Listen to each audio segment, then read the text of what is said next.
If you enjoy these stories about humanity at its finest, make sure to subscribe and turn on notifications. The starship Aurora's Grace was a masterpiece of human arrogance. It floated through the void like a silver teardrop, its hull polished to a mirror shine, its gardens blooming under artificial suns. Inside, the air hummed with laughter, clinking glasses, and the soft murmur of 1,000 conversations. Kalen stood by the observation deck, his fingers tracing the cool glass as he watched a nebula swirl in hues of violet and gold. He was a historian, a man who believed in the elegance of order, the poetry of timelines. To him, this cruise liner was humanity's greatest achievement, a testament to a species that had finally tamed the stars. Then came the shatters. They emerged from the nebula like shards of a broken mirror, their crystalline bodies refracting light into cold, geometric patterns. They didn't speak. They communicated through flashes of crimson and sapphire, their intentions as clear as a knife. The Aurora's Grace was their target, and its passengers, humanity's elite, were their prisoners. Kalen watched in horror as the shatters boarded, their silent, precise movements slicing through the ship's defenses. The laughter died. The music stopped. The gardens withered under the weight of their presence. The shatters were slavers. They had enslaved humanity once, centuries ago, before a rebellion had driven them back into the void. Now, they had returned. Kalen's hands trembled as he was herded into the grand ballroom, where other passengers stood frozen, their faces pale. The shatters moved among them, their light patterns flickering with detached curiosity. They didn't harm anyone, not yet. But the message was clear: you belong to us. Kalen's mind raced. He had studied the shatters, their obsession with logic, their disdain for chaos. They were beings of perfect symmetry, and they saw beauty only in what they could control. Humans, with their messy emotions, their unpredictable art, their love for imperfection, they were in error to the shatters. And yet, as he looked around at the terrified faces, Kalen realized something terrifying. The shatters were here because they needed humans, not as slaves, but as weapons. The shatters' leader, a towering figure of fractured quartz, stood before the captives. Its light pulsed in a slow, deliberate rhythm, translating into Kalen's mind. You are the beautiful error. We require your chaos. The other passengers gasped. Chaos. What did that mean? Kalen, however, understood. The shatters were fighting a war against a rival species, one that thrived on the same rigid logic they did. And humans, with their ability to find meaning in randomness, were the only variable they couldn't predict. The shatters had a plan. They wanted humans to pilot their ships, to fight their battles, to introduce the one element the enemy couldn't compute: unpredictability. In exchange, the shatters promised freedom, not just for the Aurora's Grace, but for all of humanity. Kalen's stomach turned. To fight for the beings who had once enslaved them? It was madness. But the alternative was worse: eternal servitude, or worse, annihilation. The shatters selected their candidates: pilots, soldiers, even artists. Kalen, a historian, was passed over. He watched as others were taken, their faces a mix of fear and defiance. Among them was Alara, a brilliant astrophysicist with a wild streak of creativity. She had always seen the stars as a canvas, not a map. Now, she was being asked to paint with fire. As the days passed, Kalen became an observer. He watched the shatters train the humans, their methods cold and efficient. They taught them tactics, strategies, the science of war.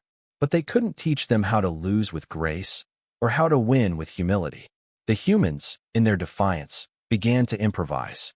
They decorated their ships with graffiti, sang off-key battle hymns, and laughed in the face of danger. The shatters were baffled. They saw chaos. The humans saw art. One night, Kalen found Alara in the hangar, her hands tracing the hull of a fighter ship. She wasn't studying its mechanics. She was sketching a mural along its side. "They think we're weapons," she said, not looking. The war began. The shatters' fleet, sleek and perfect, moved through space like a blade through silk. The humans, aboard their modified ships, followed like a storm. Kalen watched from the bridge of the Aurora's Grace, now repurposed as a command center. The shatter strategy was flawless, but the humans was not. They flew in erratic patterns, their ships decorated with glittering paint, their communications filled with jokes and poetry. The enemy, a race of crystalline beings called the Lumine, were confused. They had never faced an opponent that fought with laughter. Alara was a natural. Her ship, the Stardust, danced through enemy fire, its hull a kaleidoscope of shifting colors. She didn't just dodge lasers, she painted with them, leaving trails of light that spelled out messages in an alien tongue. The Lumine, who communicated through light, were mesmerized. They couldn't decipher the messages, but they couldn't look away. The humans were winning not by skill, but by sheer, unapologetic chaos. Kalen, meanwhile, was tasked with a different mission. The Shatters had given him access to their archives, a trove of data on the Lumine, their weaknesses, their history. He was supposed to find a way to exploit them. But as he read, he found something else. The Lumine were not just enemies. They were a people who had lost their way, who had traded emotion for logic, just as the Shatters had. And in their archives, Kalen found a single, flickering image, a child's drawing of a star, messy and imperfect, labeled the beautiful error. The realization hit him like a supernova. The Shatters weren't just fighting the Lumine, they were trying to erase them. And the humans, the beautiful error, were the key. But to win the war, Kalen would have to do something he had sworn never to do. Use the Shatters' ultimate weapon. A device called the Harmonizer, capable of rewriting reality itself. It was a tool of pure order, the antithesis of everything humans stood for. And yet, it was the only way to save everyone. The battle reached its peak. The Aurora's grace was surrounded, the Lumine fleet closing in like a vice. Alara's Stardust was battered but still fighting, her laughter echoing over the comms. The Shatters' leader appeared before Kalen, its light patterns sharp with urgency. Activate the Harmonizer. Erase the Lumine. In the chaos, Kalen hesitated. The Harmonizer was a monstrosity, a weapon that would turn the Lumine into dust, into nothingness. But to refuse was to doom everyone. He made his choice. Kalen entered the Harmonizer chamber, a room of blinding white light and humming energy. The device before him was a sphere of pure crystal, its surface smooth and cold. As he reached for the controls, he heard a voice in his mind, Alara's. Don't do it, Kalen. We don't need to erase them. We need to show them. He hesitated. Then, an idea sparked. What if he didn't activate the Harmonizer to destroy? What if he used it to create? Kalen began to rewire the device, his fingers flying over the controls. He bypassed the erasure protocols, instead feeding it the data from the Lumine's archives, their art, their music, their history of emotion. He poured in the human chaos, the laughter, the poetry, the messy, beautiful imperfection. The Harmonizer word, its light shifting from white to gold, then to violet, then to 1,000 colors at once. Outside, the Lumine fleet paused. Their crystalline forms flickered, their light patterns no longer cold and sharp, but soft and warm. They saw the Aurora's grace not as an enemy, but as a mirror. They saw themselves, not as perfect beings, but as something more. The Lumine fleet did not attack. Instead, they sent a single ship forward, its light patterns gentle, almost apologetic. On the screen, a message formed, we see you. We see the beautiful error. Kalen exhaled, the weight of the universe lifting from his shoulders.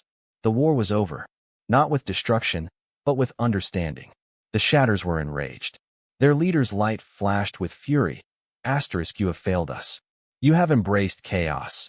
Kalen met its gaze, unflinching. We didn't fail. We succeeded. Because chaos isn't an error. It's the beginning of everything. The Shatters retreated, their pride wounded but their power broken. The Lumine, now allies, offered the humans a new home, not as slaves, but as equals. And the Aurora's grace, once a symbol of human arrogance, became a beacon of hope, a testament to the power of imperfection. In the weeks that followed, Kalen and Alara worked together to bridge the gap between humans and Lumine. They shared stories, art, music, messy, chaotic, and alive. The Lumine, who had forgotten how to feel, began to create again. Their ships, once rigid, now flowed like rivers of light. The humans, in turn, learned from the Lumine's discipline, finding balance in their creativity. One evening, Kalen stood on the observation deck, Elara beside him. The nebula outside had shifted, now glowing with the soft, warm light of a new star. "We did it," Elara said, her voice soft. "We didn't just win a war. We changed the universe." Kalen smiled. "We showed them that beauty isn't in perfection. It's in the flaws, the mistakes, the errors." He took her hand, their fingers entwining. "That's what makes us human." The Aurora's Grace continued its journey, no longer a luxury liner, but an embassy of peace. On its decks, humans and Lumine laughed together, painted murals, and shared stories under the light of 1,000 stars. Kalen and Elara often walked the gardens, now filled with hybrid flowers that bloomed in colors no one had ever seen before. The shatters were gone, but their legacy remained, not as conquerors, but as a reminder. A reminder that even the most perfect beings can be wrong. That chaos isn't a threat, it's a gift. One day, as Kalen watched a Lumine child sketch a messy, imperfect star, he knew. The beautiful error wasn't just a name. It was a truth. And in that truth, humanity had found its greatest strength. The final sunset on the Aurora's Grace was unlike any other. The sky, once black, now glowed with the light of 1,000 distant suns. Kalen and Elara stood at the bow, their silhouettes against the cosmos. "Do you ever think about what could have been?" Elara asked. Kalen shook his head. "No, because this is better. This is real." He kissed her forehead, the warmth of her skin a contrast to the cold of space. "We didn't just fight for freedom. We fought for beauty." And in that moment, as the stars sang their silent song, Kalen understood. The war was over, but the beautiful era had just begun.